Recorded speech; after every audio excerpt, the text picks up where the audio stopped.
Hi, this is Sean for TightPoker.com, and what we're going to do today with this video is look at 50 no-limit hands on Bodog. And for those of you that haven't played on Bodog, it's a pretty fishy site actually, so don't play there. I enjoy playing there without any of you good tight players in my way. So let's take a look at some of the hands. Some of them are pretty standard. Here's aces in mid position, and you're 3-betting that all the time. To 150 is good. It's 3 times. Maybe should have been 5, but that's fine. 1 caller and 2 callers. So the flop comes 3-4-5, and the pot's 14-25. So clearly we've got to bet this. It's connected. There's fortunately no flush draws out there, but certainly anyone with a 6 or a 3 is going to be really interested in this. But that's pretty unlikely given that this was 3-bet. So you just got to worry about those people that set mine with no odds, which happens. But you can't be shying away when you got aces in this situation. So that $15 bet's the size of the pot. Yep. So that's real good. The wetter the texture, the bigger the c-bet needs to be. So the c-bet didn't really need to be that big. So when you're in this situation, the reason I did it here, having played this hand actually fairly recently, is because there was 2 very loose opponents, and although I don't have many hands, this guy, Netfilla, had not been folding like ever. So he's a 50-33, and his fold to flop bet is 0. So he's going to give you action. This guy folds, and sure enough, this guy calls. Another 5 comes, which is actually kind of a scary card because a lot of players will float with top pair, but you just figure, how could he possibly have a 5 in this situation? Like, does ace-5 suited is maybe the only possible thing that he might have, and I mean king-5 or 56 suited, it's just unlikely. So again, unless he hit that miracle set, you're way ahead, and you might, and I'm beginning to suspect that he would have something like jacks or queens, where players are scared to 3-bet for some reason those hands when they should be, especially this position, and they just kind of come along for the ride. So he checks again, and the pot's $44, and with 30 behind, it's time to commit the chips. If for some reason I checked, which I don't like at all, this would be a situation to get it in. So maybe I had a read or something, but you're in that situation, go ahead and get it in. The 9 comes, it didn't help a straight or anything, so nothing's changed here. And so he goes ahead and shoves, and so I guess that was the goal. Check one street and let him get a false sense of security and shove it in, which I do. And he shows kings, which is really surprising that he didn't 4-bet back. So that's something to take a note of. And that's apparently how you win a $100 pot on Bodog. Alright, so now we've got jacks on the button. And we get 1 limper. So, like I've always advocated, 4 times the big blind plus 1, or even 3.5 plus 1 is fine. So I would expect us to be like 250, 275, 3. The 225 is a little low, so guess I'm learning too. And we get 1 caller out of an 87-20. So this is someone who's not folding pre-flop ever, and the person behind is a 57-14 who also is just someone who likes to see a lot of flops, and so these people can either pay you off or get really lucky on you. So the flop's a really good one. It's all unders, and this is something that you'll be betting to. So the pot's 5, and a c-bet's in order. 350 is just fine. And we get a call, and then the deuce comes, no flush, and the straight's just super unlikely. So he checks, and it's time to bet again.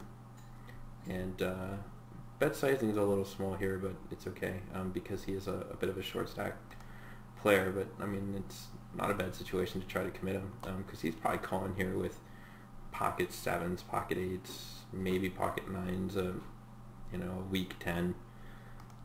So he calls, another deuce comes. It's not a great card because maybe he did hit that too, and that's why he came long on the turn, in which case he's ahead. But most likely he's got a really bad pair, like a pair of 6s or a pair of 10s, or like a middle pocket pair like pocket 7. So you really got to know your opponent. Shoving into him here is the bad move, just because I get the sense that he'd fold to it.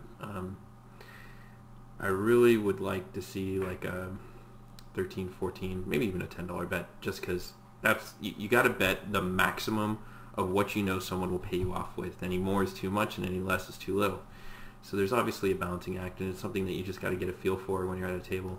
So he checks again. He's got nothing at this point. If he did have something like a set or trips, he most likely would have let out there. So trying to figure out that maximum bet there's $10, which is maybe on the low side, but it's fine. It's most likely definitely going to be called by any 10, and maybe even like 7s, 8s, and 9s. He does call, and unfortunately we don't get to see it, but he did fold.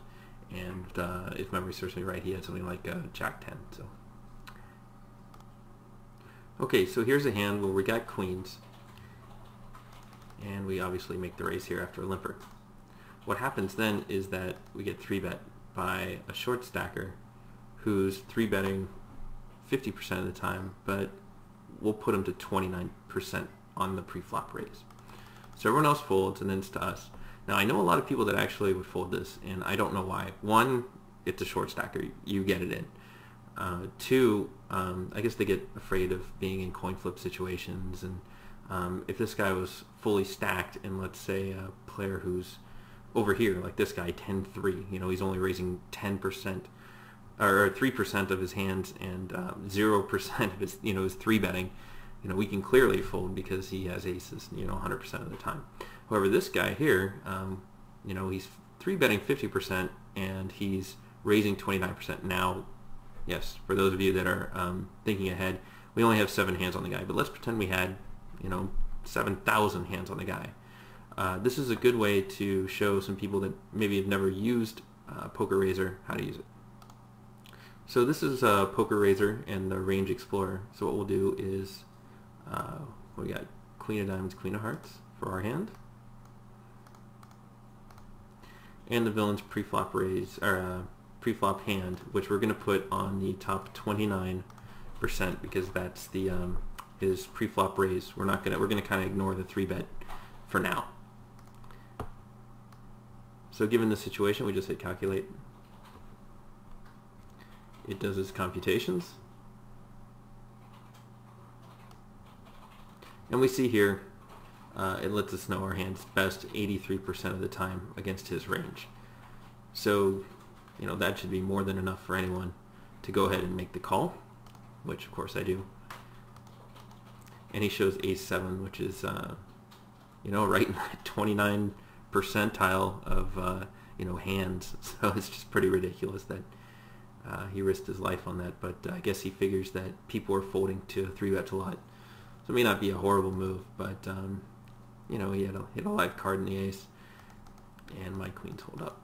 So, I mean, it's a very simplistic and easy example where you wouldn't necessarily need Poker Razor, but it shows a nice little situation there to where, you know, you would see why you would need to use it in other situations. Now, if you're playing a bunch of tables, you know, let's say you're 9-tabling and a situation comes up where you're just not sure whether you're ahead given the situation and stuff, it's going to be really hard to, you know, punch all that in and still have enough time to make a play. So it really is a tool to use afterwards when you're reviewing your hands. You can see, well, was I ahead? Was I behind? Should I have made that call? Should I have made that raise? What was I trying to accomplish? It's a really good tool that you should get used to using. Here we are again with queens and the small blind, and we got 1, 2, 3 limpers. So time to raise it up big time. 350 is pretty good. And we get 3 pedestrians here. So 4-way, we have overpair, 3-9 jack. Really only need to be afraid of someone who's set mining here, and you know, 29-2 is not necessarily a set miner. This is someone that just wants to see flops and only raises their premiums.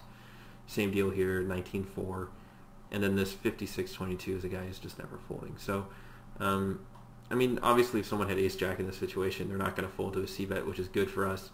This is why we want to c-bet and definitely not check raise this or anything, because we don't want to see a free card given to 3 other players when we just have an overpair. So leading out there was the right move. I think that's 12 into 1450. It's fine, and it takes it down.